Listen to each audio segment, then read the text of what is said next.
할렐루야. 오늘 아침도 주의 은혜가 우리 가운데 충만하시기를 주의 이름으로 축복합니다. 명절 잘 지내셨습니까? 네. 풍성한 이 추석 명절에 여러분과 여러분 가문 위에 하나님의 크신 은혜와 축복이, 그리고 온 가족 예배를 드리면서 여러분 곁에 있는 어린 생명들, 자손들에게도 주의 은혜와 축복이 넘치기를 주의 이름으로 축복합니다.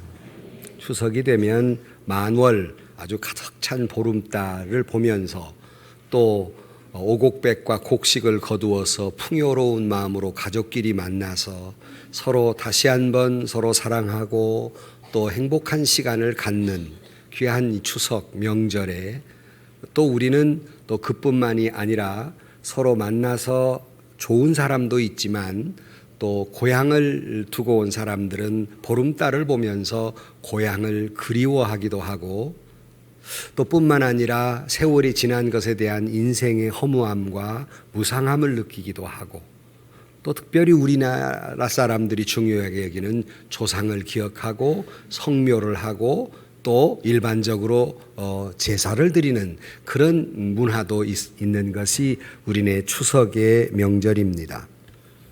분명한 것은 정말 우리가 이 시간 이 자리에 있는 것은 우리의 조상들이 있기에 생명이 이어지고, 여러분의 지금의 모습은 눈, 코, 입만 닮은 것이 아니라 조상부로부터 물려준 성품, DNA, 이런 모든 것들의 결정체가 오늘 여러분의 모습이라 할 수 있겠습니다.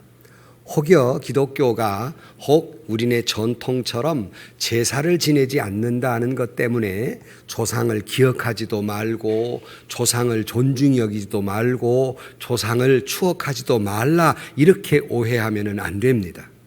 분명히 하나님은 우리의 조상들을 통해서 우리의 생명을 이어주셨고, 또 오늘 우리가 이 자리에 있는 것은 그들의 영향으로 말미암아 오늘 이 자리에 있기에 우리는 조상들을 추모하고 기억하고 또 그분들이 남겨놓은 모든 유산들을 존경하고 그래야만 하는 것이 우리의 신앙인들의 모습이기도 합니다.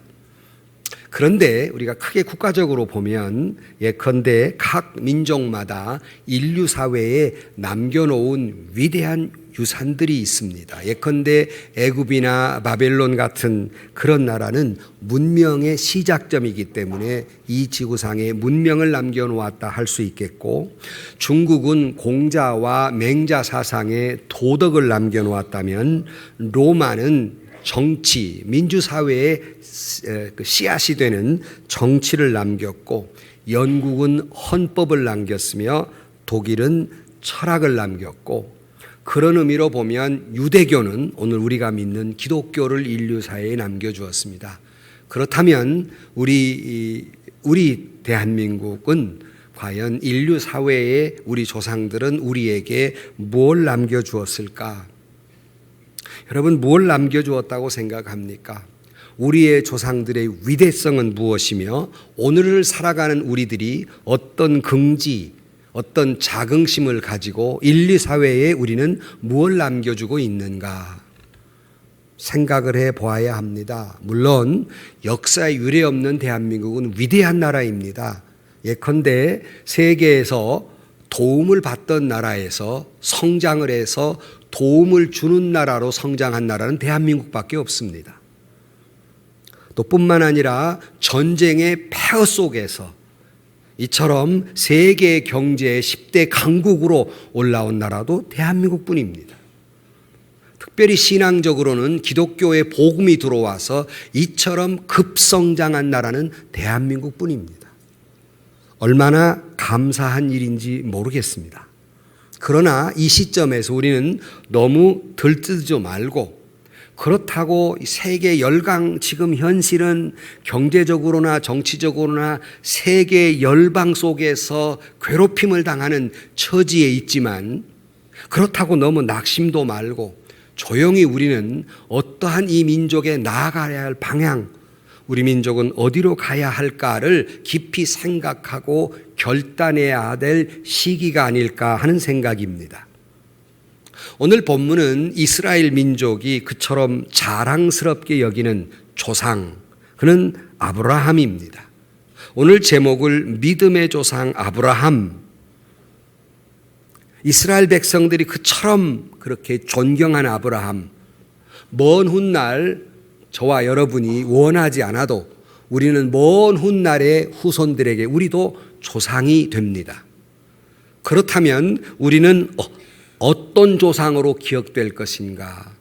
다시 말하면 우리는 후손들에게 무엇을 물려주는 조상이 될 것인가를 심각하게 생각하지 아니할 수 없습니다. 사실 아브라함이라는 사람은 인간적으로는 자랑할 것이 별로 없는 사람입니다. 뭐 공부를 많이 해서 지성인이다 그렇지도 않고, 또 그는 가난한 집안의 사람입니다. 갈대아 우르의 우상장사, 그 집안의 아들이기 때문에 가난하게 찌들은 사람입니다. 그러나 그가, 아브라함이 오늘날 이스라엘이 세계 정치, 경제, 과학, 학술 분야에서 세계를 석권하다시피 하는 그들이 우리가 왜 이렇게 복을 받았나? 왜 어떻게 이런 민족이 됐나라고 묻는, 그들은 이구동성으로 한결같이 아브라함의 믿음 때문이다. 아브라함 때문에 이 민족이 오늘의 축복을 받고 살아간다고 자랑스러워하고 있습니다. 적어도 우리도 그런 조상이 되어야 하지 않겠습니까? 아브라함, 오늘 본문의 말씀, 이미 우리가 예수 믿다 보면 이 아브라함이 창세기 12장 설교는 수백 번 듣는 설교예요. 이미 올해 봄 2월 달에 설교했고요. 또 우리 부목사님이 설교 한 번 했고요. 이것이 지금 세 번째입니다. 본문에. 여러분 눈동자가 처음 듣는 것 같은데 언제 세 번 했대? 그러니까 내가 또 하죠. 그러니까 이만큼 왜 이렇게 자주 이 본문이 등장하고 말씀을 전하는가? 그만큼 이것은 믿음을 가진 사람들에게 굉장히 중요한 말씀이기 때문이고, 우리는 성경에 나타나는 믿음의 조상 그러면 아브라함입니다. 우리는 믿음의 영들에 대해 살펴보고 있습니다만 아브라함을 빼놓고 갈 수가 없어요. 2월 달에 이미 했지만 아브라함을 다시 생각하지 아니할 수 없어서 본문을 선택하게 됩니다. 도대체 아브라함은, 오늘 본문에는 아브람, 아직 이름을 바꾸기 전입니다. 아브라함은 어떻게 이런 위대한 조상이 되었으며 어떤 인물이기에 그는 후손들에게 축복을 남겨줄 수 있었을까? 오늘 현대에 이르도록 수천 년이 지났는데도 이렇게 존경받는 인물이 되었을까? 우리도 그런 조상이 되기를 바라는 마음에서 본문을 통해서 아브라함을 통해 하나님께서 주시는 말씀을 듣고 우리도 아브라함처럼 믿음의 조상 후손들에게는 위대한 축복을 물려주는 저와 여러분들이 되시기를 주의 이름으로 축복합니다. 첫 번째는 여러분, 믿음에 대해서 얘기하는 한 반드시 따라오는 게 있습니다. 이것은 마치 두 바퀴와 똑같아요. 믿음을 얘기하면 10번이면 10번 빼놓을 수 없는 첫 번째 이야기가 있습니다. 그것은 순종입니다. 그것이 지난주에도 저지난주에도 적어도 믿음에 대한 이야기할 때면 이 말을 빼놓을 수가 없는데, 아브라함의 믿음의 조상 그 첫 번째, 그가 위대한 인물이었던 것은 하나님의 말씀에 순종했다 하는 것이에요. 그건 10번 100번 들어도 또 들어야 할 말입니다.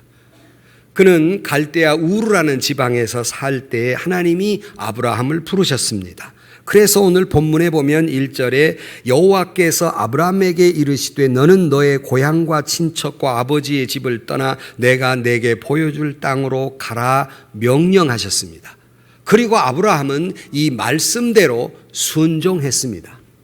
그냥 우리가 이렇게 지나가면 그럴 수 있겠다라고 쉽사리 쉬운 순종같이 보이지만 아브라함이 이 말씀을 순종하는 데는 대단히 어려운 일들이 많았을 것입니다. 결코 쉬운 순종이 아닙니다. 그래서 믿음의 영웅들에 대해서 히브리서 11장에 쭉 나오는데, 히브리서 11장에 아브라함을 소개하기를 히브리 11장 8절 말씀에 이렇게 소개합니다. 믿음으로 아브라함은 부르심을 받았을 때 순종하여 장래의 유업으로 받을 땅에 나아갈새, 중요한 그 다음, 갈 바를 알지 못하고 나아갔으며 그랬어요. 그러니까 하나님이 아브라함을 부르셔서 그를 너는 너의 고향이나 친척이나 아버지의 집을 떠나 내가 내게 지시할 땅으로 가라고 말씀하셨지, 미래의 어떤 보장이나 그 지시할 땅이 어디인지 말씀하지 않았습니다. 어느 땅으로 가라 할지 말씀도 하지 않았는데 지시할 땅이 없는데도 불구하고 아브라함은 그 말씀에 순종하고 있습니다. 아마 저와 여러분 같으면, 보통 사람 같으면 하나님 가라 하니까 가기는 가겠는데 어디로 가란 말입니까? 적어도 갈 때는 일러주고 말씀하셔야지 무조건 가라 그러면 내가 어디로 간다, 동으로 갈까요? 서로가 어디로 가란 말씀입니까? 이렇게 물었을 것입니다. 그러나 아브라함은 하나님의 말씀의 의미는 그거예요. 내가 가라 그랬으니 가면 지시할 땅이 나올 거다, 이런 얘기예요. 일단 순종을 먼저 해라. 그 다음 지시할 땅이 나올 거다, 이렇게 말씀하고 있고, 아브라함은 갈 바를 알지 못하고 그 말씀에 순종한 거예요. 여러분, 이것이 신앙이요, 이 믿음의 위대한 모습이 바로 순종입니다. 믿음은 순종입니다. 믿음과 순종을 떠나서는 말할 수 없습니다. 아브라함이 위대했던 것은 바로 이 신앙, 순종의 믿음을 가졌기 때문입니다. 사랑하는 성도 여러분, 오늘날 여러분 자신이 복을 받고 믿음의 조상이 되고 자손들에게 축복을 물려주시려거든 하나님 말씀에 순종하는 믿음의 조상들이 되시기를 주의 이름으로 축복합니다. 아브라함은 하나님의 말씀을 잘 받아들이는 믿음이 있었고 거기에 머물지 않았습니다. 아브라함은 그 말씀을 받아들여서 그것을 행동으로 옮기는, 결단하는 믿음이 있었습니다. 여기에 그의 위대함이 있는 것. 물론 여러분, 늘 말씀드리지만 구원은 여러분의 믿음으로 이루어집니다. 행함으로 이루어지는 게 아니에요. 그러나 여러분의 믿음의 증거는 행함으로 나타납니다. 그러므로 여러분들이 이 사람이 믿음이 있나 없나 그것을 보려면 그 행동으로 알 수 있다는 거예요. 이 사람이 구원받을 사람인가 못 받을 사람인가, 믿음은 우리가 눈으로 볼 수 없기 때문에 그가 어떤 행동을 하고 있느냐에 따라서 알 수 있다는 겁니다. 그래서 야고보 장로는 이렇게 말합니다. 행함이 없는 믿음은 죽은 믿음이다. 믿음으로 구원받지만 행함이 없는 건 그건 거짓말이다, 가짜다. 행동으로 그것이 드러나게 돼 있다, 이렇게 말씀합니다. 그러므로 우리의 믿음이라고 하는 것은 하나님의 말씀을 잘 받아들이는 믿음이고 거기에 그치지 않고 그것을 행동으로 옮길 때 우리는 그것이 살아있는 믿음, 진짜 믿음이라고 할 수 있습니다. 그러므로 성도 여러분, 여러분은 하나님의 말씀을 잘 받아들이고 받아들임으로 그치는 것이 아니라 그것을 행동으로 옮기는, 결단하는 믿음이 있기를 주의 이름으로 축복합니다. 결단의 믿음은 두 번째 가서 말씀을 같이 나누겠습니다만, 그래서 오늘 창세기 12장 4절 말씀에 이에 아브라함이 여호와의 말씀을 따라갔고 그랬어요. 하나님의 말씀대로 순종했다는 거예요. 이것은 결코 아브라함이 이성적으로 판단을 했다거나 그가 경험에 비추어서 판단했다거나 그가 어떤 여행의 모범심, 가라 그랬으니까 여행하고 있는 호기심으로 떠났다거나 아니면 어떤 경험적인 그런 것으로 간 것이 아니라 그거 다 필요 없고 가라 그러니 그 모든 것을 떠나서 그는 그냥 순종했다는 것입니다. 하나님이 어떻게 말씀하셨느냐가 중요했지, 그것이 합리적이냐 아니냐, 이치에 맞느냐 안 맞느냐, 도덕적으로 윤리적으로 경험적으로 철학적으로 내 가치관으로 맞냐 안 맞냐, 그걸 받아들일 말씀이냐 아니냐 따지지 않았습니다. 그냥 가라 그러니까 그냥 갔습니다. 이게 가능한 일이냐 아니냐, 내 마음에 드느냐 안 드느냐, 오늘 현실에 맞는 얘기냐 안 믿냐, 이거 따지지 않았습니다. 그냥 가라 하니 그냥 갔습니다. 이것이 바로 순종의 믿음이고 살아있는 신앙의 모습입니다. 우리는 설교 들으면서 얼마나 많은 걸 생각해요. 내가 그동안 30년을 신앙생활해 왔는데 저기에 맞는 소리냐 안 맞는 소리냐, 내 상황에 맞냐 안 맞냐, 이치에 맞냐 안 맞냐, 내 가치관에 맞냐 안 맞냐, 별 생각을 다 하면서 설교를 들어요. 이걸 순종할 것이냐 말 것이냐, 내일로 미룰 것이냐 말 것이냐, 5만 가지를 다 생각해. 그건 믿음 아닙니다. 믿음은 가라 그러니까 그냥 간 거예요. 갈 바를 알지 못하고 어디로 갈지도 모르고 당시 상황도 자기 처지 생각하지 아니하고 그냥 순종한 거예요. 아브라함의 순종은 여기에 그치지 않습니다.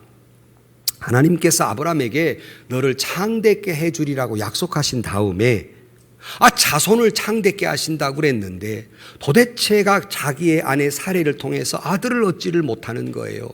그냥 40, 50대까지 아들을 얻지 못하는 거예요. 100세가 되도록 아들을 주지 않는 거예요. 그러면 여러분 같으면 뭐라고 하겠어? 하나님, 뭐 가라 그래서 가고 순종했더니 그래 자손을 창대케 한다더니 내가 100세가 다 됐습니다. 아내는 경수가 끊어졌습니다. 다 틀렸는데 어찌된 일입니까? 약속대로 하셔야지. 나는 하나님 말씀대로 그냥 순종했는데 이게 뭡니까? 따져 물었을 것입니다. 그러나 성경을 아무리 뒤져보세요. 그가 100세가 되도록 하나님 웬일입니까? 어찌 됐습니까? 원망하거나 불평하지 않았어요.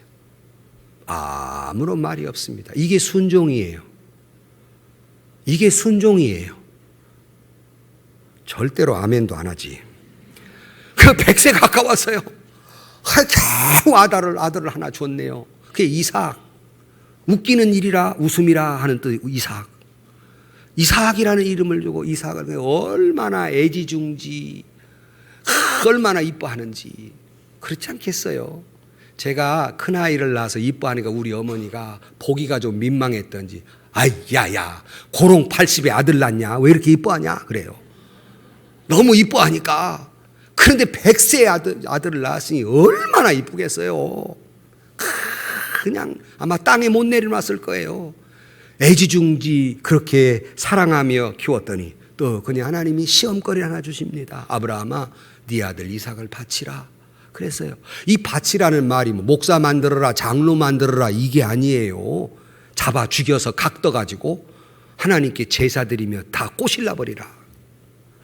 내일 아니라고 전혀 놀라지도 않죠. 이게 말이 되는 겁니까? 도덕적으로 말이 되는 겁니까? 윤리적으로 말이 되는 겁니까? 상황적으로 말이 되는 겁니까? 이치에 맞는 말입니까? 하나도 안 맞는 말이에요. 아브라함 왜 그래야 됩니까? 소리 없습니다. 하나님 차라리 나를 죽이시오 이 말도 없어요. 여러분 충분히 그럴 수 차라리 바치라면 내 목숨을 가고 바꿔야지 어떻게 아들을 그렇게 하면 이 말 없어요. 말씀하시니까 아들 등에다가 자기 불태워버릴 장작을 떡짐에 메고 모리아 산으로 올라갑니다. 또 말 않습니다. 칼을 들어서 목을 배려할 때 하나님께서 큰 소리 하나님의 사자가 큰 소리로 말합니다. 그것이 창세기 22장 11절 말씀에 여호와의 사자가 하늘로부터 그를 불러 이르되 아브라함아 아브라함아 하시는지라 아브라함이 이르되 내가 여기 나이다 하매 12절 말씀 사자가 이르되 그 아이에게 내 손을 대지 말라 그에게는 아무 일도 하지 말라 내가 내 아들 내 독자까지도 내게 아끼지 아니하였으니 내가 이제야 내가 하나님을 경외하는 줄 아노라. 16절 이르시되 여호와께서 이르시기를 내가 나를 가리켜 맹세하노니 내가 이같이 행하여 내 아들 내 독자도 아끼지 아니하였은즉 내가 내게 큰 복을 주고 내 씨가 크게 번성하여 하늘의 별과 같고 바다의 모래와 같게 하리니 내 씨가 그 대적의 성문을 차지하리라. 또 내 씨로 말미암아 천하 만민이 복을 받으리니 이는 내가 나의 말을 준행하였음이니라 하셨다 하니라. 아브라함에게 놀라운 축복을 준 것 이유는 이는 네가 내 말을 순종했기 때문이다 하는 거예요. 사랑하는 성도 여러분, 여러분의 자녀들에게 이런 축복을 다 물려주시려면 이는 네 아버지가, 네 할아버지가, 네 조상이 믿음으로 살고 내 말에 순종했기 때문이다. 그렇게 복받는 후손들을 낳을 수 있는 그런 조상들이 되기를 주의 이름으로 축복합니다. 여러분, 오늘의 믿음의 순종은 내일의 후손들에게 축복으로 이어지게 되는 것입니다. 아브라함의 믿음의 순종은 그 아들 이삭까지도 이어지는데 그 순종의 모습은 아들도 보고 배웠어요. 항상 아버지가 순종하니까 아버지가 장작을 메고 야 가자 그랬어요. 그 장작을 메고 갔어요. 아버지 번제할 양이 있습니까? 가자. 수상해요. 수상해. 아버지 하는 노릇 수상해. 그리고 자기를 꽁꽁 묶는 거예요. 벌써 이게 감이 이상하잖아요. 칼을 모게 됩니다. 이때 아브라함의 나이 늙으니 100세가 넘었어요. 이삭은 청년입니다. 그까이 거 아버지 하나, 여러분 아들이 좀 크면 아버지가 뭐라, 아버지 왜 이래요? 그러면 놀래잖아요. 충분히 그러고도 남을 만한 나이예요. 아무 소리가 없습니다. 아버지가 죽이면 내가 죽지. 아버지의 순종은 아들에게도 이어지게 되고, 그러므로 믿음의 조상이 되고 그 아들 이삭도 복을 받고 모래알처럼 장대한 민족이 되고, 후에 하나님이 이삭을 축복하면서 내가 너를 이렇게 축복하는 이유를 창세기 26장 5절에 이렇게 설명합니다. 내가 너에게 이렇게 복을 주는 것은 이는 아브라함이 내 말을 순종하고 내 명령과 내 계명과 내 율례와 내 법도를 지켰음이라 하시니라. 이삭이 복을 받은 건 너 아버지의 순종 때문이다. 말씀대로 살았기 때문에 내가 너에게 복을 주노라. 말씀한 대로 여러분의 자손도 하나님께로부터 내가 복을 받는 건 네 아버지, 네 할아버지, 네 조상들이 믿음으로 살았기 때문이고 순종하며 살았기 때문이라고, 그렇게 말씀을 들을 수 있는 믿음, 순종하는 믿음의 조상들이 되시기를 주의 이름으로 축복합니다. 두 번째는 조금 전에 잠깐 언급을 했습니다마는, 아브라함은 그 말씀을 받아들여 순종하는데 그 순종에는 결단의 믿음이 있었어요. 말씀하는 대로 행동하는 믿음이 그를 믿음의 조상이 됩니다. 말씀대로 고향 땅, 친척, 아버지 집을 떠난다고 하는 것, 요즘 산업사회에는 참 쉬운 일이죠. 이사라는 게 쉬운 게 어디 있겠습니까마는, 그래도 요즘 이삿짐 센터가 다 있어서 다 담아주고 다 제자리 또 이사에 담아주는데 포장이사 다 하잖아요. 그런데 이때는 그렇게 이사가 쉬운 것도 아니고, 특별히 농경사회라는 것, 농사를 지어보신 분은 알지만 혼자 농사는 지을 수가 없어요. 특별히 농사 짓는 사람으로는 땅이 있어야 되고요. 고향 땅이 있어야 되고요. 혼자 지을 수 없으니까 바쁠 때는 친척도 오고 부모님도 오고 형제도 와서 그저 함께 서들어 주어야 그 서로 간에 품앗이, 두레라는 그런 그 제도도 우리나라에 있었잖아요. 서로 품앗이를 해 주어야 농사가 가능한 거예요. 근데 다 떠나라는 겁니다. 다 땅도 없는데 떠나라는 거예요. 도와줄 친척도 없고 아버지도 없이 떠나라는 거예요. 이게 가능한 일이 아니지요. 지금도 인간적으로는 고향 땅, 친척, 아버지, 인간적으로 그 이상 의지되는 상대가 어디 있습니까? 타지에 가서 전주에서 왔다면 얼마나 반가운지, 전주 식당만 봐도 반갑잖아요. 흔히 고향이 얼마나 귀한 거예요. 내 의지가 돼요.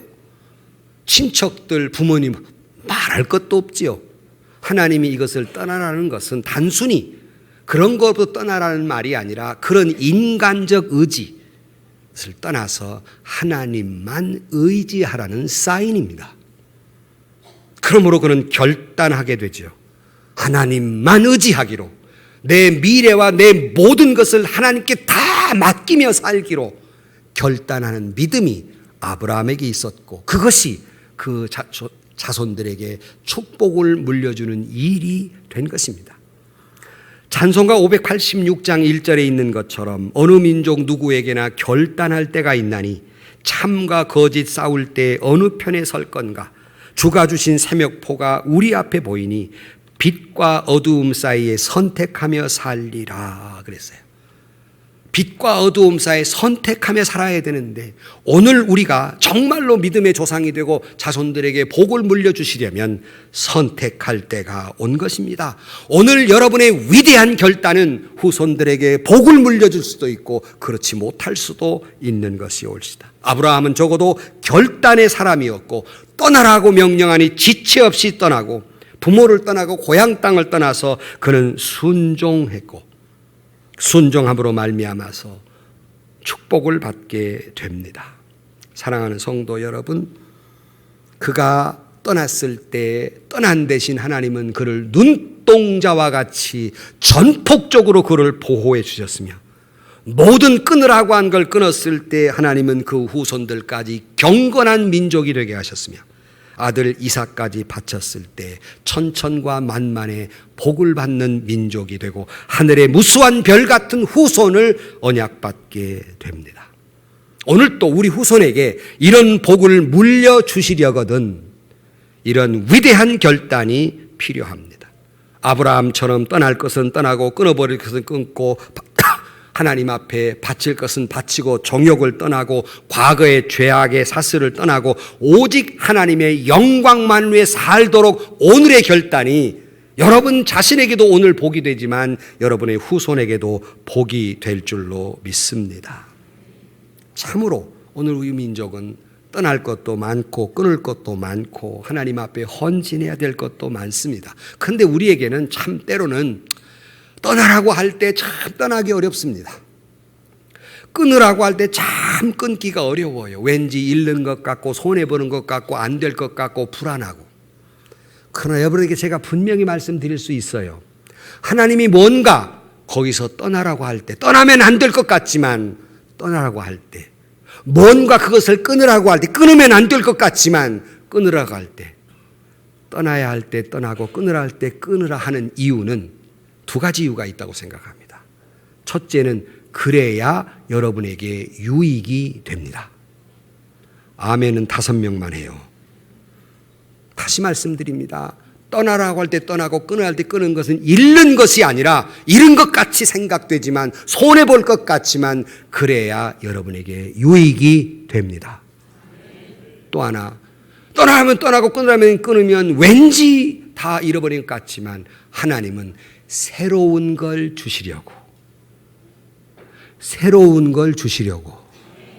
새로운 걸 주시려고 놓으라고 하는 거예요. 아이가 위험한 걸 잡으면 엄마가 그냥 뺐으면 안 뺏기니까 어떻게 해요? 초콜릿 줄게 이러고 뺐잖아요. 여러분 막 뺏어버려요. 그냥 휘자대기 때려가지고. 아니잖아요. 다른 거예요. 요거 줄게. 애가 좋아하는 거. 하나님이 여러분에게 버리라고 하고 끊으라고 하고 떠나라고 하는 더 좋은 것을 주시기 위하여 여러분에게 말씀하시는 거예요. 그러니 의심하지 마시고 떠나야 할 때 떠나고 끊으라 할 때 끊으시고 버리라 할 때 버리시기를 주의 이름으로 축원합니다.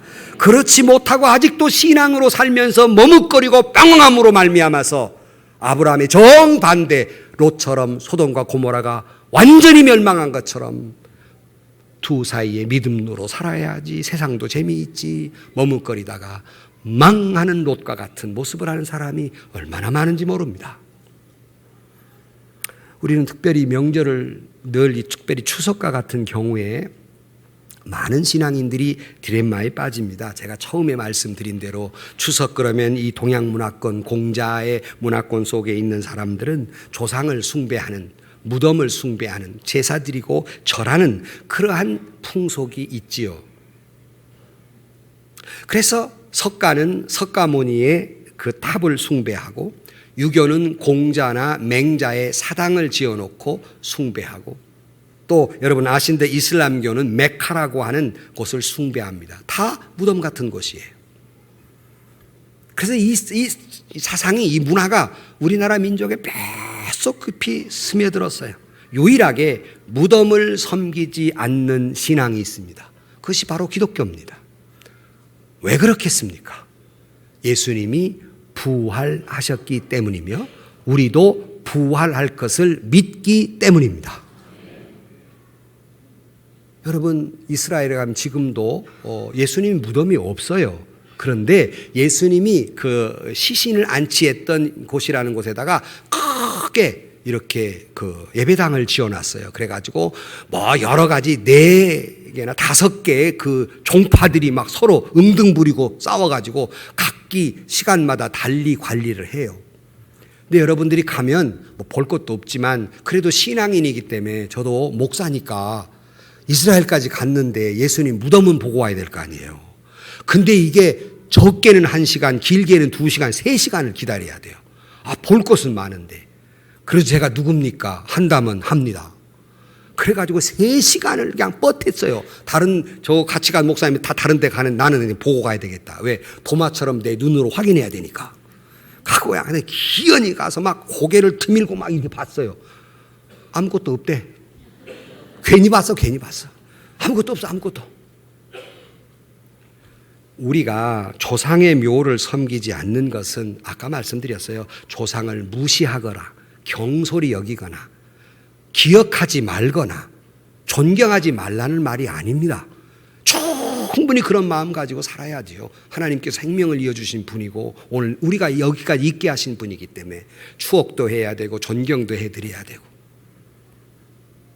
그러나 때로는 이런 일 때문에 참 많은 분들이 지금도 여기 이 자리에는 참 그 결단이 어려우신 분들이 많고 꼭 왜 그렇게 해야 하나 하는 의문을 가진 분도 많이 있으리라고 생각해요. 그것이 결코 쉬운 일이라고 말씀드리고 싶지 않습니다. 그래서 많은 분들이 신앙생활을 함에도 불구하고 머뭇거릴 수밖에 없고 차남이나 막내이기 때문에 주장할 수도 없고 어떤 때는 며느리이기 때문에 말할 수도 없고 곤란을 겪는 분들이 많이 있다는 것을 잘 알고 있습니다. 그러나 여러분의 가문에도 아브라함처럼 결단이 필요합니다. 그런 결단이 있을 때 여러분의 오늘의 결단은 미래의 아브라함의 자손 이스라엘의 후손들의 축복이 여러분에게도 임하게 될 줄로 믿습니다. 오늘 믿음의 결단의 파장은 여러분 대에서 끝나는 것이 아니라 오고 오는 수천 대 이르도록 그 믿음의 결단의 파장은 그 순종의 파장은 계속 이어져서 그것이 축복으로 이어지지만 오늘의 불순종의 파장은 오늘의 죄된 파장은 계속 그 파장이 끊이지 아니하고 자자손손에게 이어진다는 사실을 기억하시기를 바랍니다. 그러므로 축복과 생명을 이어주시겠습니까? 아니면 그렇지 않은 걸 이어주시겠습니까? 말하기도 싫어요. 그렇지 않은 것에 대해서. 원치 않으니까. 머뭇거리고 결단하지 못한다면 과감하게 결단, 마음의 확정이 필요합니다. 슈바이처 박사가 그런 말을 했어요. 역사의 큰 영광을 차지한 사람은 그만큼 큰 결단의 사람들이었다 그랬어요. 다시 말씀드립니다.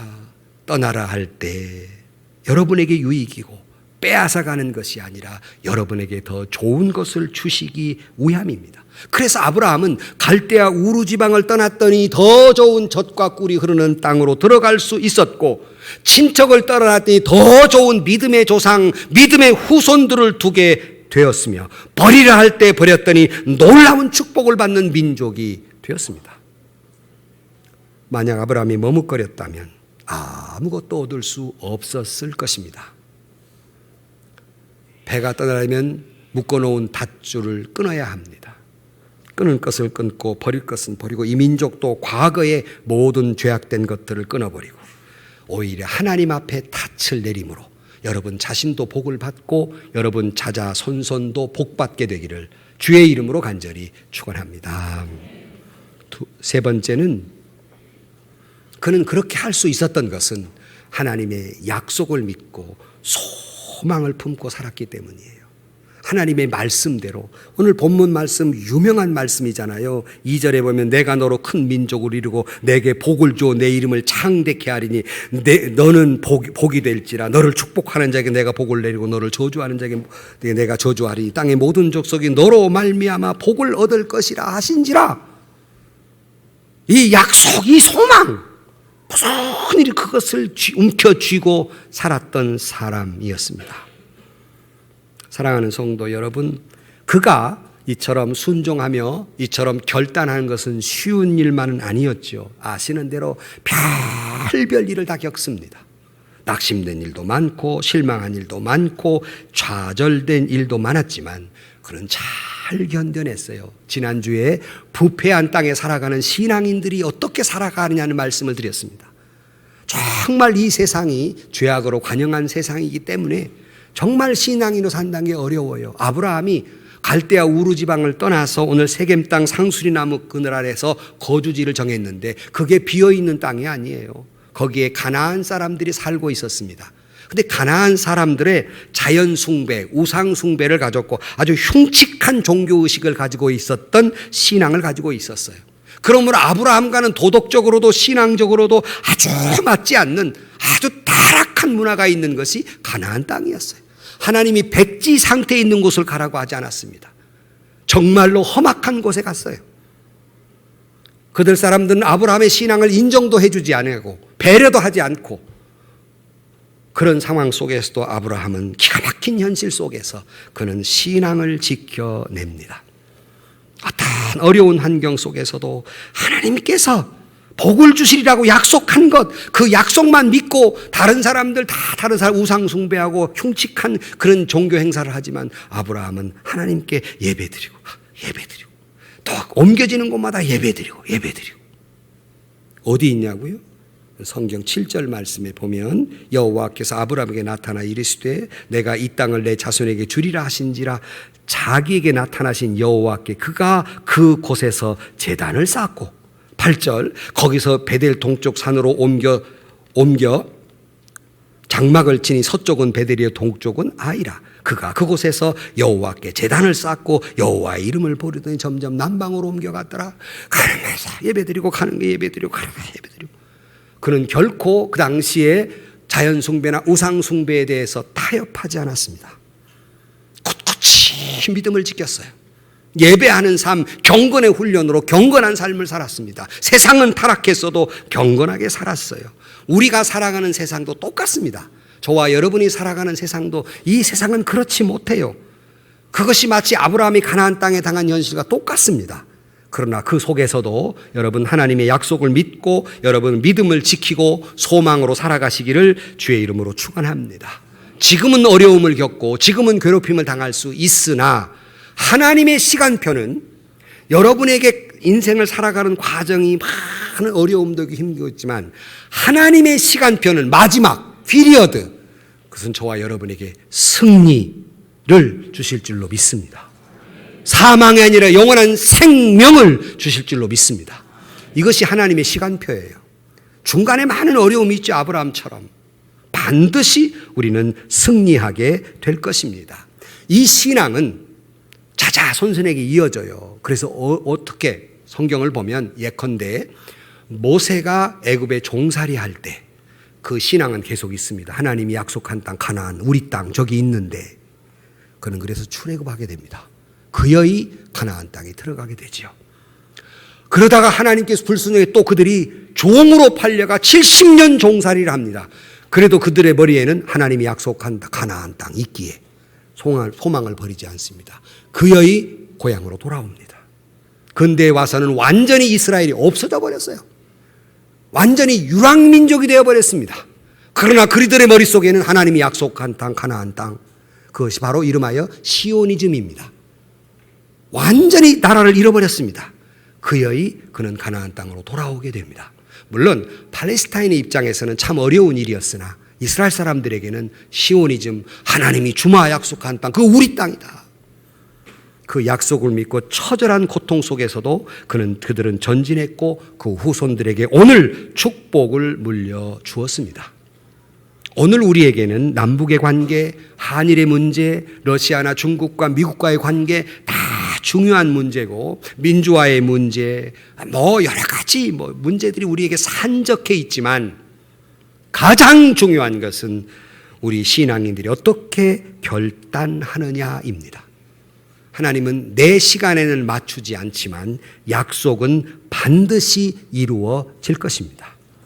그 약속 믿고 믿음으로 소망으로 전진하는 여러분들이 되시고, 그 소망을 여러분 자식에게, 그 자식의 자식에게, 그 자식의 자식의 자식에게 물려주어서 승리하는 가문이 되기를 주의 이름으로 축원합니다. 승리하는 대한민국이 되기를 주의 이름으로 축원합니다. 결론으로 말씀을 드립니다.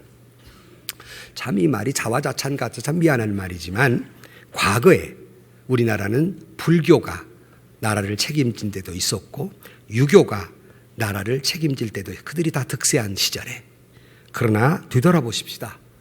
그들이 득세한 때 무엇을 남겨주었을까? 압박과 서름, 눈물과 한을 남겨준 것이 그들의 세대였습니다. 그러나 100년 전에 기독교가 이 나라에 들어와서 지금까지 대한민국은 기독교 국가라고 해도 과언이 아니고 사실 기독교 국가입니다. 어느 나라든지 가보면 종교색이 있고 탁 보면 무엇이 많은가 보면 여기는 불교 나라다, 여기는 유교 나라, 여기는 무슨 유교 나라다, 여기는 이슬람이다, 힌두교다를 알 수 있어요. 곳곳에 다 그런 그 사당들이 있기 때문에. 우리나라는 남산에 올라가 이렇게 보세요. 뭔만 보여요? 다시 크게 뭔만 보여요? 십자가. 시골 가면 가는 마을마다 뭔만 보여요? 왜 또 자신이 없어요? 여러분 고향에는 없어요? 없는데 없어요. 없으면 우리가 가서 지어줄게. 없는데 없어요. 누가 뭐라 그래요? 대한민국 기독교 국가입니다. 즉 기독교가 이 민족을 책임지고 있는 시대란 말입니다. 이 시대에 우리나라는 경제 강국을 이루었고 남이 함부로 건드릴 수 없는 나라, 우리 문 대통령이 말한 대로 다시는 지지 않는 나라로 만들어가고 있는 줄로 믿습니다. 감사한 일이에요. 감사한 일이지만 그럼에도 불구하고 우리는 교만하거나 결코 안주하거나 그래서는 안 됩니다. 오늘날 우리 신앙이 나태해져 가고 있는 것을 봅니다. 우리 크리스찬들은 이 나라 이 민족을 책임지는 한 우리의 믿음을 철저히 지켜야 되며 도덕적으로 부패하고 추악한 이 모습들을 보면서 교만의 봉우리를 낮추고 증오의 강줄기를 사랑의 다리로 놓아서 이 민족을 믿음의 나라로 만드는 것, 축복의 나라로 만드는 것은 불교 신자가 아니라 유교 신자가 아니라 바로 기독교 우리들에게 책임져 있다는 사실입니다. 우리가 어떻게 신앙생활을 하냐에 따라서 내 후손들에게 이 민족에게 축복을 남겨줄 수도 있고 저주를 남겨줄 수도 있다는 사실입니다. 엄중한 시대에 우리는 어떤 길을 가야 할 것인가 하는 거예요. 여러분은 지금 여러분의 후손들에게 그리고 이 민족에게 무엇을 남겨주는 조상으로 살아가고 있습니까? 여러분처럼 살아도 괜찮겠습니까? 여러분처럼 살아서는 안 되겠습니까? 개인적으로는 여러분 가정마다 여러분의 믿음을 잘 지켜서 여러분 자자손손에게 축복받는 가문을 만드시기를 주의 이름으로 축복합니다. 교회적으로는 우리 크게 기독교적으로는 이 민족을 자손만대 신앙과 축복의 터전을 닦아주는 그러한 기독교가 되고 우리 예은교회로서는 제3세대를 향해서 어떠한 후손들에게 뒤에 오는 자들에게 어떠한 축복, 어떠한 사명을 남겨줄 것인가 그리고 깊이 생각해야 될 시절이며 국가적으로는 자유와 평화와 번영과 통일된 국가를 자손만대에 물려줘야 할 시기이며 대한민국을 다시 한번 닦아나갈 시대가 바로 오늘입니다. 자칫 교만에 빠지면 무너질 것입니다. 믿음을 잃으면 타락할 것입니다. 지난주에 말씀드렸습니다. 누가 뭐라고 해도 마지막 소망은 교회입니다. 교회는 여러분입니다. 교회가 무너지면 여러분이 무너지면 나라가 망합니다. 어떻게 하실 겁니까? 1940년 5월 13일 영국 하원 윈스턴 처칠이 2차 세계대전이 발발하려고 하는 위기에 있을 때 국민들에게 이렇게 요구했습니다. 이 세상의 위대한 일은 피와 눈물과 땀의 산물입니다. 피는 용기의 결정이며 눈물은 정성의 상징이요 땀은 성실의 표현입니다. 우리는 피를 흘릴 때가 있고 땀을 흘릴 때가 있고 눈물을 흘릴 때가 있습니다. 조국은 이 위기에서 우리의 땀과 눈물과 피를 원하고 있습니다. 대한민국 조국은 우리 믿는 이들에게 땀과 눈물과 피를 원하고 있습니다.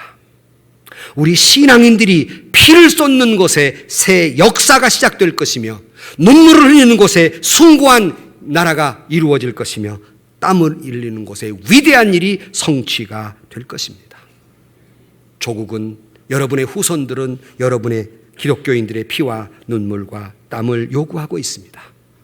말씀에 순종하고 버릴 것은 버리고 끊을 것은 끊고 드릴 것은 드리면서 소망으로 전진해야 하겠습니다. 그리하여 여러분의 가문을 복된 가문으로 만드시고 우리 예은교회를 축복받는 교회로 만드시고 이 대한민국 조국을 복된 조국으로 만드는 아브라함이 약속한 대로 너는 복이 되라 말씀한 대로 여러분 모두가 복되시기를 주의 이름으로 간절히 축원합니다. 기도하십시다.